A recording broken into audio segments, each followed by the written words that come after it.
ఇక్కడ నేను ఒక ఆబ్జెక్ట్ తీసుకున్న, యూజర్ అనే వేరియబుల్‌లో స్టోర్ చేశాను. తర్వాత ఒక లైన్ రాశాను. ఆ లైన్‌లో నేను 3 కాన్సెప్ట్స్ కంబైన్ చేసి రాశాను. Spread operator, object destructuring, rest operator. ఈ ఈక్వల్ టూకి రైట్ సైడ్ ఒక కొత్త ఆబ్జెక్ట్‌ని క్రియేట్ చేస్తున్నాను. ఎందుకంటే ఇక్కడ మనం కర్లీ బ్రేస్ నొటేషన్ ఇచ్చాము. తర్వాత యూజర్ అనే ఆబ్జెక్ట్‌ని స్ప్రెడ్ చేస్తున్నాను. అంటే ఆ యూజర్ అనే ఆబ్జెక్ట్‌లో ఇండివిడ్యువల్ ప్రాపర్టీస్ అన్నీ ఇక్కడికొస్తాయి. అండ్ నెక్స్ట్ దానికి అడిషనల్‌గా ఇంకొక ప్రాపర్టీ మొబైల్ నంబర్ అనేది యాడ్ చేస్తున్నా. కాబట్టి మనకి రైట్ హ్యాండ్ సైడ్ ఒక కొత్త ఆబ్జెక్ట్ ఈ విధంగా క్రియేట్ అవుతుందనమాట. డాట్, డాట్, డాట్ యూజర్ అని ఇస్తే ఈ 2 ప్రాపర్టీస్ ఇలా స్ప్రెడ్ అవుతాయి. అందులో ఎన్ని ప్రాపర్టీస్ ఉంటే అలా.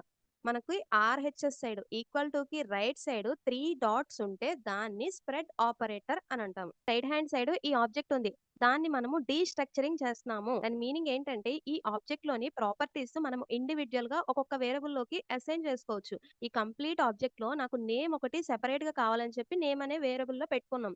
అండ్ నెక్స్ట్ ఇక్కడ నేను రెస్ట్ ఆపరేటర్ యూజ్ చేశాను. దాని మీనింగ్ ఏంటంటే రైట్ హ్యాండ్ సైడ్‌లో నేమ్ అనే ప్రాపర్టీ కాకుండా రిమైనింగ్ ఏవైతే ఉంటాయో అవొచ్చి ఈ కాంటాక్ట్ ఇన్ఫో అనే ఒక ఆబ్జెక్ట్‌లో స్టోర్ అవ్వాలి అని దాని మీనింగ్ అనమాట.